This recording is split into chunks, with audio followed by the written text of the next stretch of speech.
psicóloga y después, ¿cómo estás? ¿Bien? Muy bien, muy bien. Bueno, después de un par de años, porque nos has visitado. Sí, hace rato que estuvimos, muy muy cómoda y bienvenida. Bienvenida, bueno, con un nuevo living. Y después, bueno, ya vas a ir hablando de lo que son las terapias cognitivas a lo largo del programa, porque estuvimos charlando antes de empezar el programa y viste unos ejemplos tan claros. Pero arrancamos con los miedos. Arrancamos con los miedos. Bueno, es un tema lo suficientemente amplio como para dedicarnos el tiempo que sea necesario, pero vamos a decir que el miedo básicamente es una emoción. Una emoción que está presente en nuestras vidas, aparece más frecuentemente de lo que uno a veces desearía.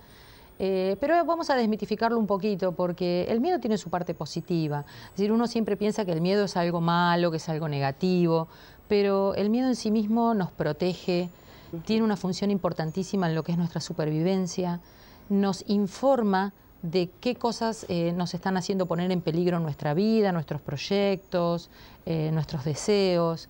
Y bueno, hay que prestarles atención. Ahora vos fíjate esto que decís, ¿cuántas veces los padres le dicen, ¿cómo vas a tener miedo? Si no seas grandulón, no seas chiquito, no seas...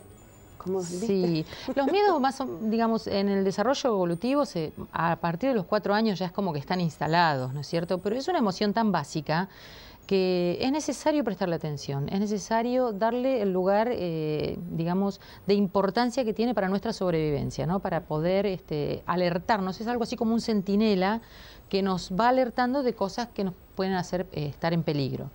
De todos modos, es importante tener en cuenta esto.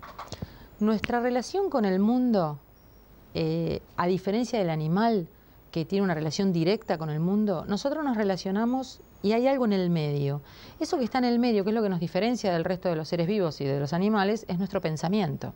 Entonces nosotros por allí tenemos que pensar de qué manera interpretamos las cosas que nos pasan.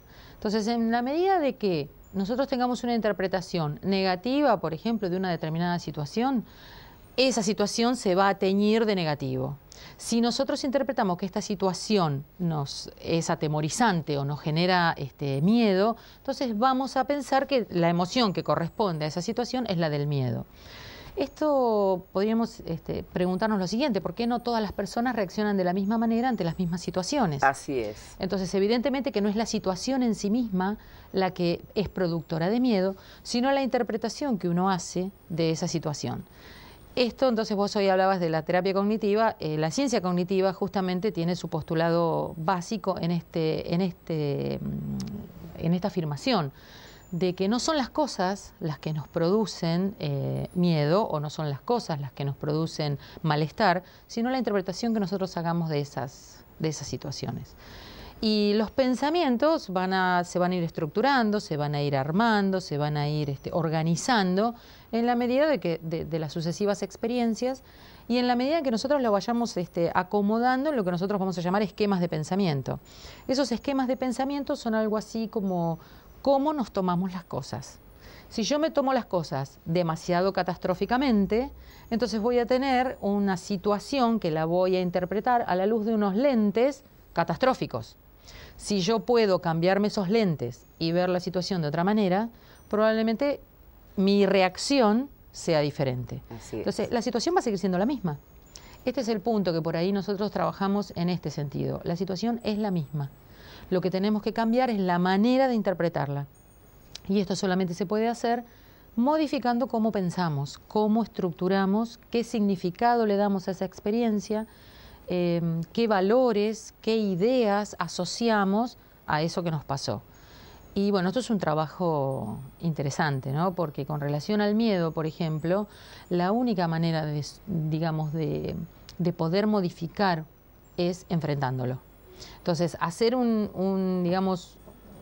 frente a una situación que uno considera atemorizante, bueno, lleva todo un trabajo previo. La persona de alguna manera se tiene que preparar. Después en el próximo bloque vamos a hablar, porque también hacías referencia a algunas cosas que nos encantó antes de empezar, que nos quedamos charlando un ratito.